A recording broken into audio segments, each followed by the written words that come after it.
इधर प्रधानमंत्री आज मध्य प्रदेश के दौरे पर भी रहेंगे और साथ ही सिवनी और खंडवा में चुनावी सभा को संबोधित करेंगे। सिवनी में 13 विधानसभा के भाजपा प्रत्याशी यहां पर मौजूद रहेंगे, तो बालाघाट, छिंदवाड़ा, सिवनी के प्रत्याशी यहां पर उनके साथ मंच पर मौजूद होंगे, जिसके लिए वो वोट की अपील करेंगे। एसपीजी के साथ 2000 से भी ज्यादा सुरक्षा कर्मियों को यहां पर तैनात किया गया है। खंडवा के छैगांव माखन में भी वो चुनावी सभा करेंगे। छैगांव माखन स्टेडियम में सभा को संबोधित करेंगे प्रधानमंत्री। तो खंडवा में संसदीय क्षेत्रों पर उनका फोकस रहेगा। 8 विधानसभा क्षेत्र के प्रत्याशी यहां पर मौजूद रहेंगे।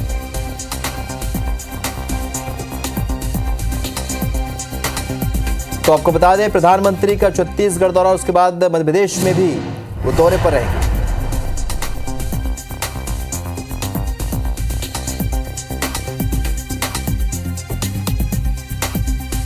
तो आपको बता दें, प्रधानमंत्री का ये दौरा, चुनावी सभाएं कर रहे हैं। आज भी छत्तीसगढ़ और मध्य प्रदेश के दौरे पर रहेंगे प्रधानमंत्री। कल भी उन्होंने दुर्ग में सभा की थी, इस दौरान कांग्रेस पर जमकर हमला बोला था।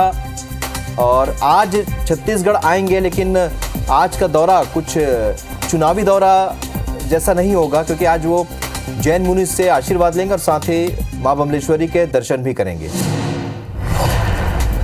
तो आपको बता दें, लगातार दौरा यहां पर बड़े नेताओं का, खासतौर पर प्रधानमंत्री नरेंद्र मोदी ने खुद भाजपा प्रत्याशियों के लिए कमान संभाल रखी है। आज भी छत्तीसगढ़ और मध्य प्रदेश के दौरे पर प्रधानमंत्री रहेंगे। तो सिवनी में 13 विधानसभा के भाजपा प्रत्याशी उनके साथ मंच पर मौजूद रहेंगे। तो वहीं खंडवा के छैगांव माखन में भी वो चुनावी सभा करेंगे। खंडवा में संसदीय क्षेत्रों पर उनका फोकस रहेगा। यहां पर 8 प्रत्याशी उनके साथ मौजूद रहेंगे। सिवनी में 13 और खंडवा में 8 प्रत्याशी उनके साथ मंच पर मौजूद रहेंगे, जिनके लिए वे लोगों से वोट की अपील करेंगे।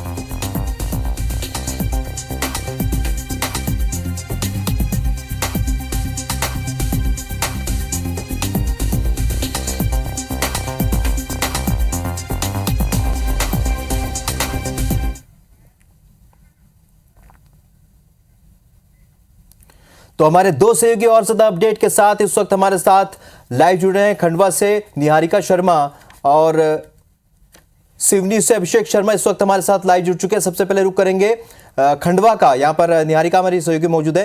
निहारिका, प्रधानमंत्री का यह दौरा कितना अहम दौरा, क्योंकि प्रत्याशियों के समर्थन में लगातार वोट की अपील यहाँ पर प्रधानमंत्री करें, कुछ बड़ी बात भी कह सकते हैं क्या मंच से?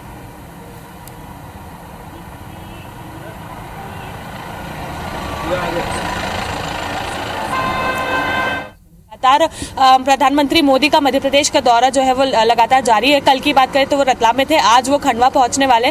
देखा जाए तो मालवा निमाड़ पर ज्यादा फोकस है इन लोगों का, क्योंकि 66 सीटें वहां से आती है और ऐसे में एक जो द्वार होता है विधानसभा चुनाव का, वो यहीं से खुलता है। और ऐसे में लगातार मालवा निमाड़ के जो दौरे हैं वो यहीं से जा रहे हैं। और अगर हम बात करें तो खंडवा में आज वो पहुंचने वाले हैं। ऐसे में ST सीटों पर सबसे ज्यादा ध्यान रखने वाले हैं। और यहाँ पर जितने भी विधानसभा है सभी जो है वो यहाँ पर पहुंचेंगे और उसके बाद यहाँ पर प्रधानमंत्री मोदी बात करेंगे। अगर देखा जाए तो इंदौर में भी उनका दौरा होने वाला है। ऐसे में मालवा निमाड़ सीटों पे सबसे ज्यादा बातें हैं। आदिवासी सीटों की बात की जाए, सबसे ज्यादा वोट वहां से आता है। और ऐसे में अगर हम देखें तो पूरी तरह से मोदी जी जो है वो उसी के साथ पूरा जो भाजपा का बेल्ट है वो सभी लोग मालवा निमाड़ पर फोकस है। हर दिन यहाँ पर किसी न किसी बड़े नेता के जो दौरे हैं वो लगातार जारी है। और ऐसे में अगर देखा जाए तो अब मोदी जी जो है उन्होंने भी कल रतलाम में कई सारी बातें की है, कई सारी घोषणाएं की। उसके बाद अगर देखा जाए तो यहाँ पर उनका जो दौरा है आज वो खंडवा में है। इसमें सारे विधानसभा के जितने भी प्रत्याशी हैं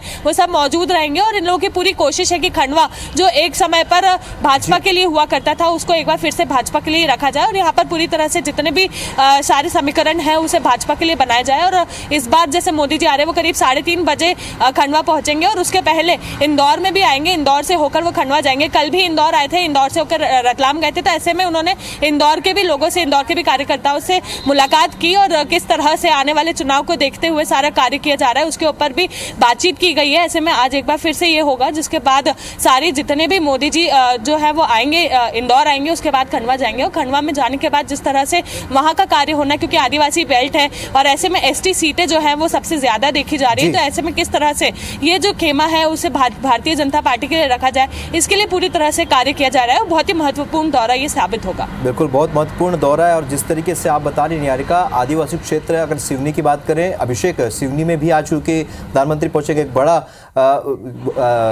बड़ा यहाँ बड़ी संख्या है, यहाँ पर ये भी आदिवासी क्षेत्र है। हमारे सभी स्टार जन भी इस वक्त हमारे साथ लाइव जुड़ चुके हैं, उनका भी रुख करेंगे, लेकिन पहले अभिषेक से जाना चाहेंगे। अभिषेक, जिस तरीके से प्रधानमंत्री दौरा कर रहे हैं और जिस तरीके से विपक्ष पर, कांग्रेस पर निशाना साध रहे हैं, आज भी उनके साथ मंच पर 13 प्रत्याशी इस क्षेत्र से होंगे, तो क्या अहम बातें कह सकते हैं? क्योंकि अभी तक घोषणा पत्र बीजेपी का आया नहीं है, लेकिन क्या बिंदुवार कुछ बातें, बड़ी बातें कह सकते हैं? हाँ बिल्कुल राहुल, अगर हम बात करें महाकौशल की, तो महाकौशल में 38 सीटें आती है, जिसमें से ज़्यादातर सीटें आदिवासी बाहुल्य हैं। और प्रधानमंत्री नरेंद्र मोदी की प्रायोरिटी जो है वह, उनका जो फोकस है वह आदिवासियों पर ही है। और इसलिए प्रधानमंत्री जब विधानसभा चुनाव का ऐलान नहीं हुआ था तारीखों का, तो उसके पहले वह शेड्यूल आए थे, वहाँ पर उन्होंने आदिवासियों के साथ अपना वक्त गुजारा था, आदिवासियों को साधने का काम किया था। सागर में उन्होंने दलितों को साधने का काम किया था। रविदास, संत रविदास का जो स्मारक है, आश्रम जो बनना है, उसका भूमि पूजन किया था। के अलावा अभी हाल ही में जब वह जबलपुर आए थे आचार संहिता लगने के पहले, तो उन्होंने रानी दुर्गावती के 100 करोड़ रुपए से बनने वाले स्मारक का शिलान्यास भी जबलपुर में किया है। तो ऐसे में प्रधानमंत्री नरेंद्र मोदी जो है आज जब सिवनी आ रहे हैं, आदिवासी बाहुल्य जिला सिवनी कहलाता है, सिवनी की से सटा हुआ पीसीसी चीफ कमलनाथ है, उनका गढ़ कहलाता है छिंदवाड़ा, साथ ही बालाघाट है। ये पूरा आदिवासी जो बेल्ट है, यहाँ पर ज़्यादातर सीटें जो है आदिवासी हैं। ऐसे में पूरा फोकस नरेंद्र मोदी का उन आदिवासी सीटों पर ही है। आदिवासी सीटों से जो प्रत्याशी लड़ रहे हैं, उन्हें जिताने का काम का जो है प्लान प्रधानमंत्री नरेंद्र मोदी ने किया है, बनाया है। प्रधानमंत्री नरेंद्र मोदी लगातार जो है लोगों से अपील कर रहे हैं कि वो भारतीय जनता पार्टी को